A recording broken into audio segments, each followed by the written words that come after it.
And we're back.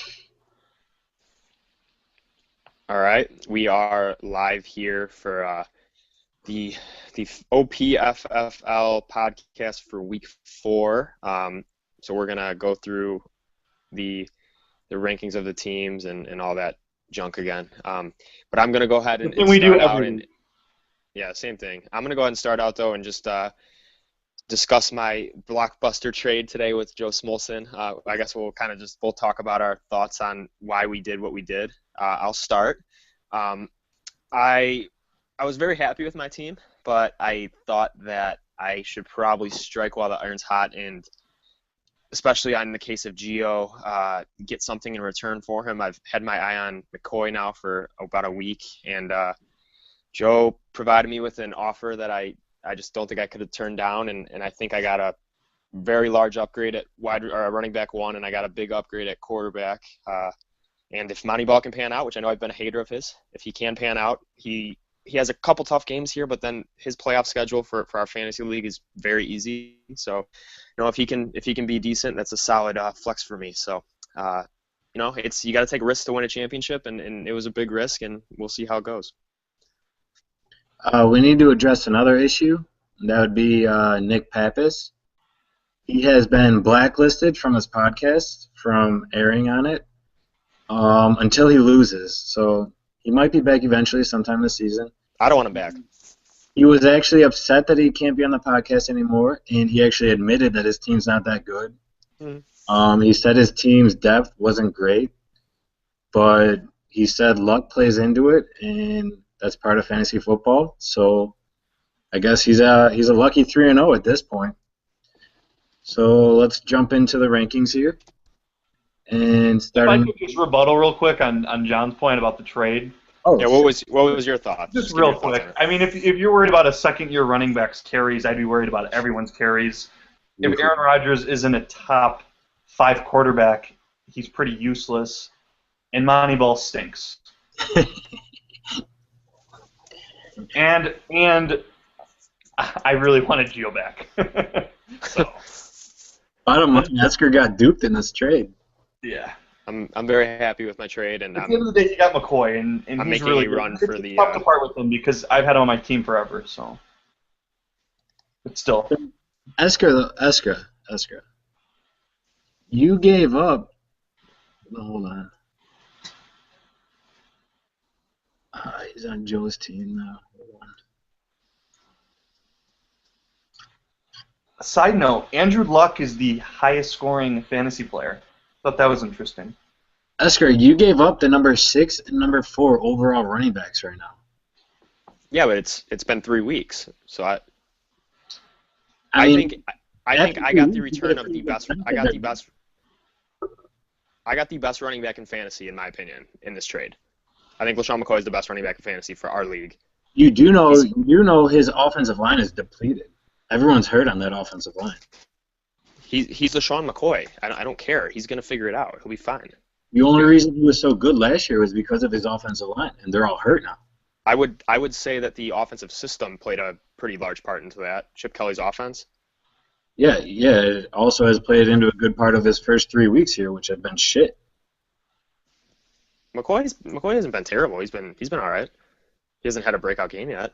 He hasn't been worthy of a number 1 overall selection. I mean, Darren Sproles was going into last week was the number 1 running back in fantasy. He's playing by the same offensive line. Yeah, because he can spring off those. Well, he got lucky. And McCoy can't spring off longer runs. No, Sproles got lucky on like 3 runs, and that put him in the number 1 spot. Yeah, McCoy can get lucky on runs too. I mean, that's not a really good argument. Plus, he plays in the NFC East. That's the worst collection of defenses in the NFL. Okay. I'm just giving you my 2 cents here. We'll talk All right. about it at the end of the year. Let's get into the rankings now. So starting us off at number 10 is Mr. Dave Smolson.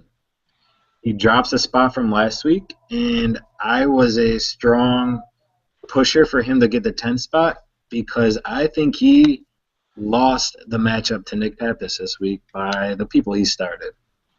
I don't agree with Gates and Cameron both being in his lineup when he had Zach Stacy going against Dallas Get another starting running back, Matt Asista, going against New Orleans. If he would have started either one of them, he comes out with a victory. So we put him at number 10. Thoughts? No argument. In my opinion, right now, if you lose to Pappas, you're going to 10. That's how my rankings are going to work. So if you lose to Nick, you're going to 10 automatically. Yeah, awful not starting Stacy versus Dallas. I don't know what he was thinking. AP being out kills him. Better than my team. Coming in at number 9 is Joe Smolson. He made the big trade today. Everyone knows about. I believe his team got better. He's still weak at wide receiver. He needs to fix that. But he's at number 9 this week. Yeah, huge trade. We already kind of discussed that. Hopefully there's some keeper value there. And hopefully I could get a win this week. Gio's on a bye, but looks like Fred Jackson's coming back to town, so that's it. Yeah, John. Yeah, Joe at 9 makes sense. We talked about this before we went live, and his receivers are just a absolute mess right now. Running backs are obviously solid. I like his running backs because I own them. But yeah, receivers are very, very much a question mark. Okay, coming in at number 8 was our preseason consensus number 1, Mr. Connor Downs. His team is just falling apart, and Esker mentioned this before we went live here. He dropped so far, too, because of his decision-making. He's got 3 guys on his bench that scored over 20 points. His team's in shambles right now. Yeah, he's made some poor decisions, especially the last 2 weeks. I just like kind of looking through the lineup, it's a lot. I think it's going to be the same issues every week too. I mean, he's got pretty decent depth, but he's pretty much going to be just guessing who does good, and doesn't have a ton of studs. And right now with Demarius playing the way he is, that's obviously a major concern. He's got to pick it up for him. Yeah, everyone's preseason fantasy darling, Mr. Train to the ball. Yeah, you guys pretty much covered it. Not looking good. Good thing Victor Cruz kind of showed up. We're still waiting for Fitzgerald to show up, so that's good, I guess. And Larry O'Donnell, just not a fantasy name, so I'm not buying that.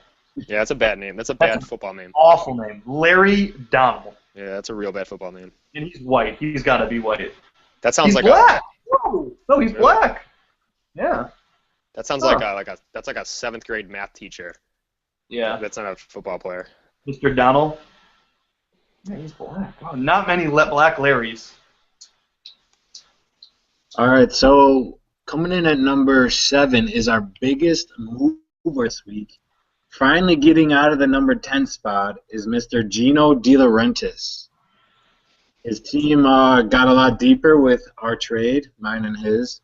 He's got a lot more guys to swap in and out of his lineup. Got his first victory this week, so hopefully it's looking good going forward for Gino. Yeah, definitely. He's he made a big improvement as far as the depth on his roster. That was his biggest problem, is he did not have a full lineup, and now he does. Welker's back too, so I mean he got Welker back. That's pretty much just like an addition.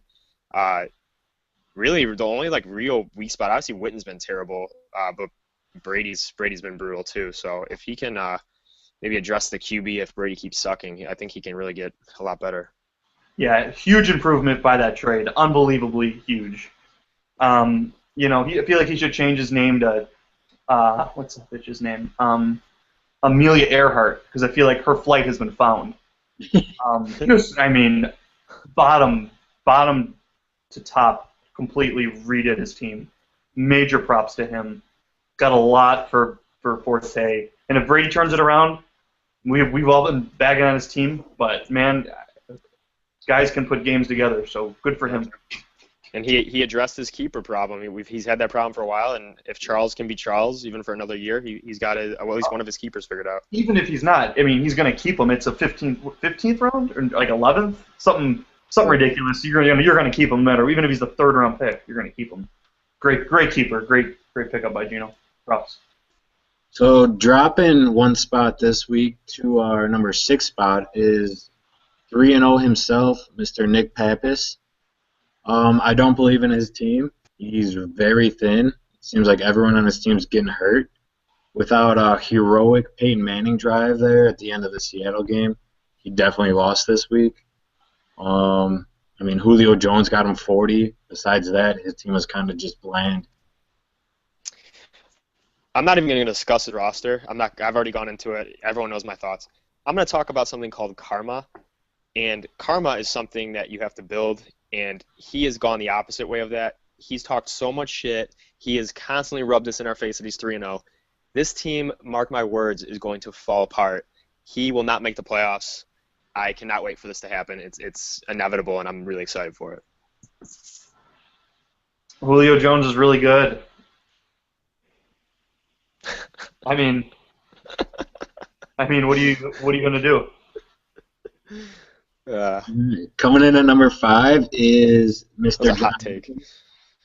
I think that was one of the more exciting matchups this week was Rob versus John, and Rob pulled it out with Martellus Bennett scoring 22 points in the Monday Nighter.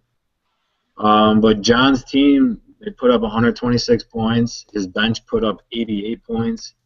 So he's got depth to plug in to his weak spots. Still weak at running back. I still think he needs to make a move here. I mean, we've been saying this for weeks. I don't know when he's going to decide to do this. You can't have 4 good receivers. You can't play all 4. You have to trade one, and especially when you have bad running backs. What is he waiting for? Trade a receiver for running back. Like, how hard is it? I agree. I mean, I had 2 guys just sitting there waiting. I mean, me and John did talk a little bit. Kirk Cousins is a huge pickup. Alfred Morris, I read a stat on Twitter on ESPN. Alfred Morris hasn't even been targeted for a pass. Hasn't even been targeted. Ooh. So I texted John on Sunday, like, that's Alfred Morris, like, as far as like NFL terms, he had whatever, like 15 carries for 77 yards, awesome yards per carry, solid NFL game. That's 7.7 points in our league. Like, that's not a good game then. That's Alfred Morris. That's what he does. He's pretty useless in our league. He really is. I don't know why you would have traded someone for Emmanuel Sanders. Hands down, you would have given away a running back for that. But hey, that's John. Yeah, we'll see. All right, coming in at number 4 is Rob. He got a victory, moved to 2-1. Put up 128 points. He found a diamond in the rough in Jeremy Maclin. He's going with a 2 tight end system in his flex spot. Still hasn't seen full potential out of Eddie Lacy. That's still yet to come. But had a good week. Yeah, I like Rob's team top to bottom. Macklin's awesome. Like, that was a huge pick for him. And I think Lacy's going to turn it around. I'm not ready to give up on him at all.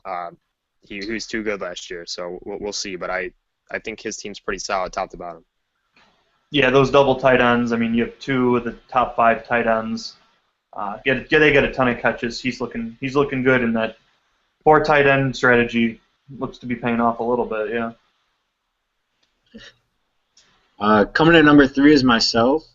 I lost a lot of depth trading with Gino. I gave up 5 players for 3. My team still had a good week, but I mean, I'm not going to win many games with Stafford getting me 4.6 points here.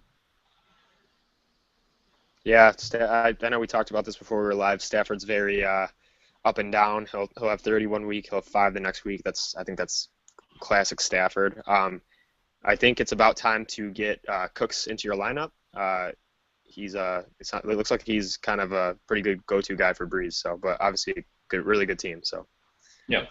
Le'Veon Bell, DeMarco Murray, Matt Forte, 3 huge pass-catching running backs. That's a very hard threesome to beat. So that's your strength. You only need to start 2 receivers. So. All right, coming in at number 2 is Mr. John Eskra. Solid game from his team. They kind of just trounced my team. Holes getting 30, Garcon showing up getting 30. Marshall and Keenan Allen gotta kind of be a worry for you, as well as Foster's health. but solid team. Yeah, obviously made a big trade today, so we'll see how that shakes out. We talked about that already. Yeah, Marshall, he's a guy that toughs through it and he usually plays it out. But if that's going to be the outcome, one catch for 6 yards, that's obviously an issue. I really like Mike Thill. I think Donald Brown is a solid pickup for me. He got like 37 touches last week, so he's going to get some points. Need to figure out the tight end though. The tight end spot's a absolute disaster at this point. So. Yeah, Pitta going down for the year is an absolute killer. Keenan Allen will turn it on. It's like a matter of your tight end. Is Jordan Reed going to come back? If Aaron Rodgers plays like Aaron Rodgers is supposed to play, pretty scary. But I do think that the Rivers Aaron Rodgers, that's going to suck. As cool as it is, awesome as it's going to be, it's going to suck because they're both really good. So, but it's a good problem to have, I guess. And then taking our 1 spot for the 3rd week in a row is Mr. Kevin Pavasek himself. His team, once again, put up 130, even with the Carolina Panthers getting him -5 points. His bench had a solid game, too, solid week. His team just is looking really good at this point. Yeah, he's every week we kind of say the same thing. He's pretty deep. The obviously major problem, which I think I might experience too now, is he's got two solid quarterbacks, and I think he's messed up the start-sit for those like the last 3 weeks. So that's obviously annoying. But I mean, Roddy White's out today or out this week, and he still gets solid production from his receivers. Edelman's a stud in this league. He catches so many passes. So really good team. Yeah, Edelman's awesome. He doesn't even need a touchdown, and he'll get you the 6 just from catches. Up and down, great team. 2 awesome quarterbacks. 3rd straight week, was it? We said he's number 1 and deserved. Okay, so that'll wrap up our rankings there. Some of the bigger matchups this week, we have Rob going against Kevin, a 3-0 versus a 2-1. It looks like Kevin's favored right now. I don't think lineups are set at all, but they got some guys on buys. But whoever comes out there, I'm hoping Rob can pull off the upset so Kevin's undefeated streak can go away. Another big matchup, I think Joe is facing Nick, and obviously we're all rooting for Joe there. Me versus John Nichols. I don't see me losing to John in anything really, ever. So, you guys want to say anything about the matchups here? Yeah, I think not a ton of great games. Unfortunately, the 1-3-0 team has a good game, so that's exciting. But hopefully Joe can step up and end Nick's little Cinderella story he has going there. I'm really hoping that happens. That's like what I'm. You might have helped him out with that trade there. Yeah, if it helps him out beat Pappas, I'm more than happy with it. Like I just need to see him lose. That's like I'm serious. I need to see it happen. Other than that, I mean, is there another like real good game? It's a bunch of like 1 and 2 teams. I feel like Gino and Connor are 1 and 2 versus a 1 and 2. Someone's going to be 1 and 3. And someone's going to be 2 and 2. That's huge. Yep, that's the loser of that game's in some serious trouble. Can you imagine if Gino goes to 2 and 2 after we basically wrote him off? Connor, the darling, goes to 1 and 3. Just bizarro world. Yep, bizarro, shocking things, bananas. But yeah, bananas. Nick, that punk ass, took everyone out of his lineup, so we can't even analyze that. Yeah, I can't. Well, he doesn't have Peyton. Yeah, Peyton's out. Percy's out. Jake Locker. Does he have a backup quarterback? Yeah, Jake Locker.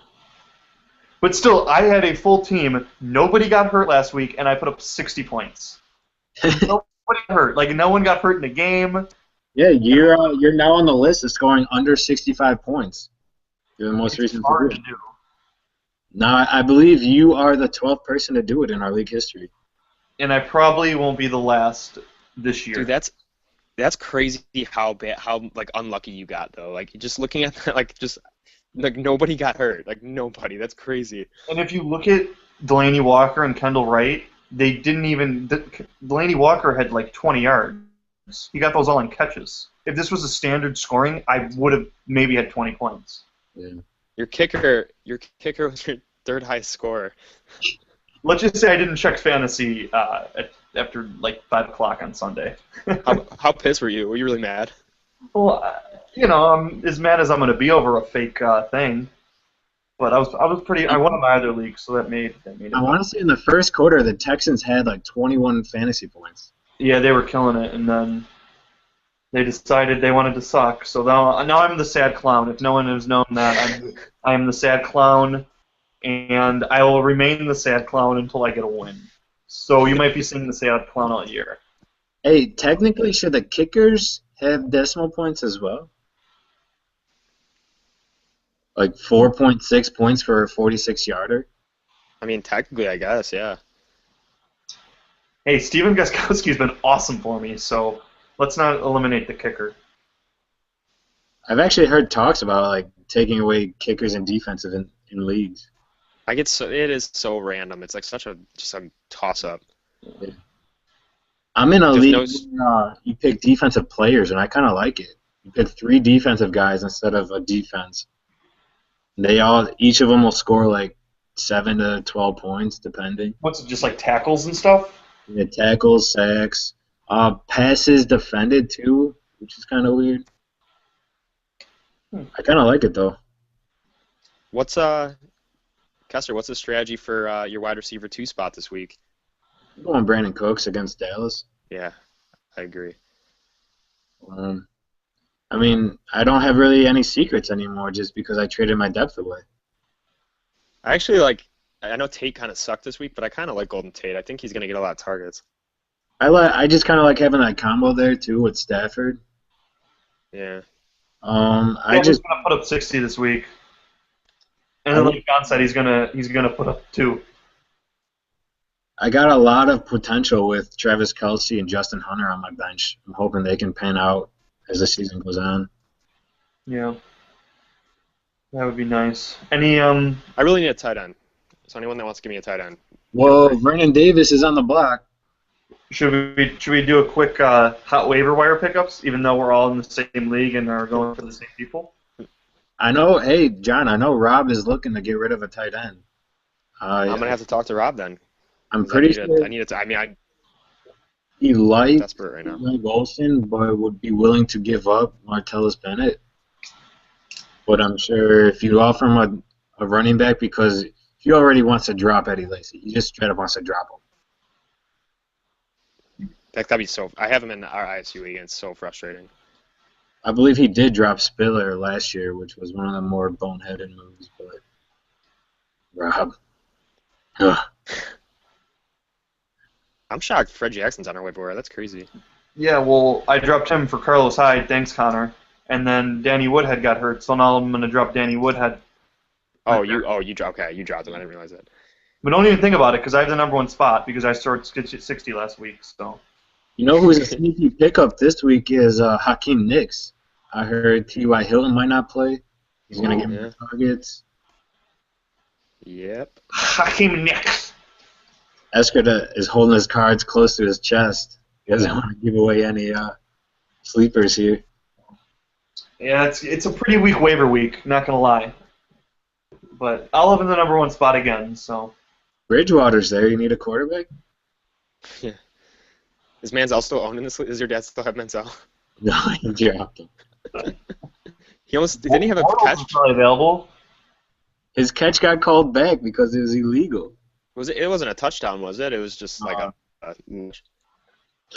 how much you want to bet? Classic. He has a waiver claim in on Jordan Matthews after going off last week. Who's that? I had Jordan Matthews on my team 2 weeks ago, and I dropped him. You had Jordan Matthews for like 2 days. I had him just in case Marshall didn't play, really. Guaranteed Nichols has a claim in on him right now. Probably. Nichols just looks at the points scored, and that's how he judges who he's picking up. Oh, yeah, definitely. Nichols is the guy that's... Go ahead. No, I was going to say Nichols is the guy last year who picked up Eddie Royal after he had those 3 huge games in a row and thought it was going to be like a receiver stud the rest of the year. Eddie Royal. Remember when Eddie Royal was awesome on Denver with Cutler? Yeah. Yeah, Marshall, Royal, and Cutler. Pepperidge Farm remembers. Good stuff. We really got to have these 3-0 teams lose. I can't have an undefeated team this whole year, especially Nick. I can't take it anymore. No, He's driving me no. crazy. The thing is, he gets to play. He plays Joe's this week. Who did he play last week? He played Dave last week. Yeah. And then he has Gino the following week, which Gino's team looks so much better. So maybe it doesn't look as bad, but we need There's somebody a to while take him there. down. Yeah. Someone's And- got to take him down. And I mean, you got to give my brother credit. He had the win. He just is an idiot. Yeah. Well, I put him in the 10 spot because of team management. He's I'm still, literally gonna. he's still grasping this whole fantasy thing. I'm gonna take whoever. If you lose to Nick, you're gonna be in my 10 spot every week. I don't care how good the team is. I can't have him keep winning. Yeah, he should probably be in the 10 spot anyway. If you looked at my team, like, let's be real. Other than Gio and the dude on the Giants, Rashad Jennings, my team is pathetic. Your Dude, future, don't rag on him like that. Yeah, I got Carlos Hyde. If Frank Gore gets hurt and when Carlos Hyde steps in, boom, keeper. Lock him in, baby. All right, let's wrap it up here. Special shout out to Patty Kester, who's not in the league but watches the podcast. We appreciate your views. We do. That's awesome. Yeah, we need some more views. We need to get some advertisements or something to maybe get some more people involved in this. You got any plugs, John? You want to plug anything here at the end? I'm gonna go ahead and plug. If you're looking for